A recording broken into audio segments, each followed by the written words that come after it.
India வங்கதேசம் இடையே கடும் மோதல் போக்கு உள்ளது. இதற்கிடையே தாய்லாந்தில் பிரதமர் மோடியை வங்கதேச இடைக்கால அரசின் தலைவர் முகமது யூனுஸ் சந்தித்து பேசினார். அப்போது இந்தியாவுக்கு எதிராக வாய்ச்சப்படால் கூடாது என்று பிரதமர் மோடி வார்னிங் செய்த நிலையில் இந்த சந்திப்பு பற்றி வங்கதேசம் தரப்பில் பரபரப்பான விளக்கம் அளிக்கப்பட்டுள்ளது. இந்த விளக்கம் என்பது உண்மைக்கு புறம்பானதாக உள்ளதாக கூறப்படும் நிலையில் அது மத்திய அரசுக்கு சிக்கலை ஏற்படுத்தியுள்ளது. வங்கதேசத்தில் கடந்த ஆண்டு வெடித்த மாணவர்கள் போராட்டத்தை தொடர்ந்து ஷேக் ஹசீனா பிரதமர் பதவியை ராஜினாமா செய்து இந்தியாவில் தஞ்சமடைந்தார். இப்போது வங்கதேசத்தில் இடைக்கால அரசு நடந்து வருகிறது. தலைமை ஆலோசகராக முகமது யூனுஸ் செயல்பட்டு வருகிறார். முகமது யூனுஸ் தலைமையிலான இடைக்கால அரசு வந்தது முதல் இந்தியாவுக்கும் வங்கதேசத்துக்கும் இடையேயான மோதல் என்பது வலுத்துள்ளது. இரு நாடுகளிடையேயான உறவு முற்றிலுமாக சீர்குலைந்துவிட்டது. தேவையின்றி இந்தியாவை வங்கதேசம் சீண்டி பார்க்கிறது. பாகிஸ்தான் சீனாவுடன் கைகோர்த்து இந்தியாவின் பாதுகாப்பு மீதான அச்சுறுத்தலை வங்கதேசம் ஏற்படுத்தி வருகிறது. இந்த மோதலுக்கு நடுவேதான் பிரதமர் மோடியை முதலாக வங்கதேச இடைக்கால அரசின் தலைமை ஆலோசகர் முகமது யூனுஸ் சந்தித்து பேசினார். இந்த சந்திப்பு என்பது நேற்று முன்தினம் நடந்தது. பிரதமர் மோடியும் முகமது யூனுஸும் தாய்லாந்து நாட்டில் பாங்காக்கில் நடந்த பிம்ஸ்டெக் உச்சி மாநாட்டில் பங்கேற்றனர். இந்த மாநாட்டில் ஒரு பகுதியாக இருவரும் சந்தித்து பேசினர். அப்போது இரு நாடுகளின் உறவு பற்றி விவாதிக்கப்பட்டது. அதோடு பிரதமர் மோடி வங்கதேசத்தில் சிறுபான்மையினரின் பாதுகாப்பை உறுதியளிக்க வேண்டும், வங்கதேசத்தின் அமைதி, ஜனநாயக செயல்பாடு உள்ளிட்டவற்றுக்கு இந்தியா உதவி செய்ய தயாராக இருக்கிறோம் என்று உறுதியளித்தார். அது மட்டுமின்றி இந்தியாவுக்கு எதிரான வாய்ச்சவடாலை நிறுத்த வேண்டும் என்று பிரதமர் மோடி நேரடியாக முகமது யூனுஸிடம் கூறியிருந்தார். இந்த நிலையில்தான் பிரதமர் மோடி, முகமது யூனுஸ் ஆகியோரின் சந்திப்பு பற்றி வங்கதேசம் சார்பில் விளக்கம் அளிக்கப்பட்டுள்ளது.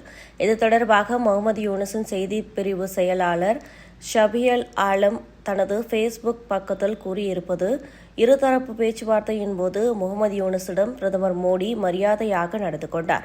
அவரது பணியை பாராட்டினார். ஷேக் ஹசீனாவுடன் இந்தியா நல்லுறவை வைத்திருந்த போது உங்களிடம் அவர் அவமரியாதையாக நடந்து கொண்டதை நாங்கள் உணர்ந்தோம். நாங்கள் உங்களை மதிக்கிறோம் என்று கூறினார். ஷேக் ஹசீனாவை நாடு கடத்துவது பற்றி முகமது யூனுஸ் பேசினார். அதற்கு பதில் என்பது எதிர்மறையாக இல்லை. ஷேக் ஹசீனா ஒரு நாள் டாக்காவிற்கு நாடு திருப்பப்படுவார் என்று உறுதியாக நம்புகிறோம். நூற்றாண்டில் இல்லாத விசாரணையை பார்ப்போம். வங்கதேசத்துடனான தனது உறவுகளில் இந்தியா ஒரு புதிய போக்கை வகுக்க விரும்புகிறது என்பது இந்தியா சந்திப்பில் தெரியவந்தது. இந்தியாவின் உறவு என்பது தனிப்பட்ட கட்சி அல்லது தனிப்பட்ட நபர்களுடன் இல்லை, வங்கதேச மக்களுடன் தான் இந்தியாவிற்கு உறவு உள்ளது என்று பிரதமர் முகமது யூனுஸிடம் கூறினார்.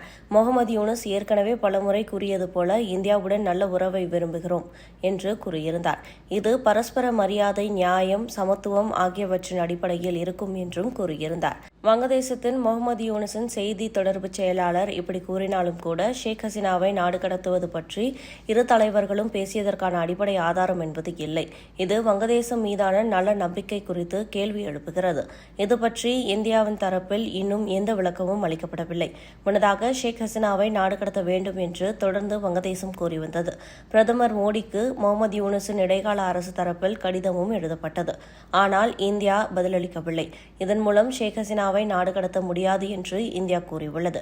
இப்படியான சூழலில்தான் பிரதமர் மோடி முகமது யூனுஸிடம் மரியாதையாக நடந்து கொண்டார். ஷேக் ஹசீனாவை நாடு கடத்துவது பற்றி பேசியபோது எதிர்மறையாக பதிலளிக்கவில்லை என்று வங்கதேசம் தரப்பில் தெரிவிக்கப்பட்டுள்ளது. ஆனால் ஷேக் ஹசீனா விவகாரம், ஷேக் ஹசீனா அரசுக்கும் முகமது யூனுஸ் அரசுக்கும் இடையேயான விவகாரம் பற்றி பிரதமர் மோடி கருத்து தெரிவித்ததாக கூறிய தகவலில் உண்மை இல்லை என்கின்றன விவரம் அறிந்தவர்கள். தவறான உள்நோக்கத்துடன் வங்கதேசம் இந்த தகவலை பரப்புகிறது. இது மத்திய அரசுக்கு சிக்கலை ஏற்படுத்தலாம் என்பதால் விரைவில் அது பற்றி இந்தியாவின் தரப்பில் விளக்கம் என்பது அளிக்கப்பட வாய்ப்புள்ளது என்பது இங்கு குறிப்பிடத்தக்கது.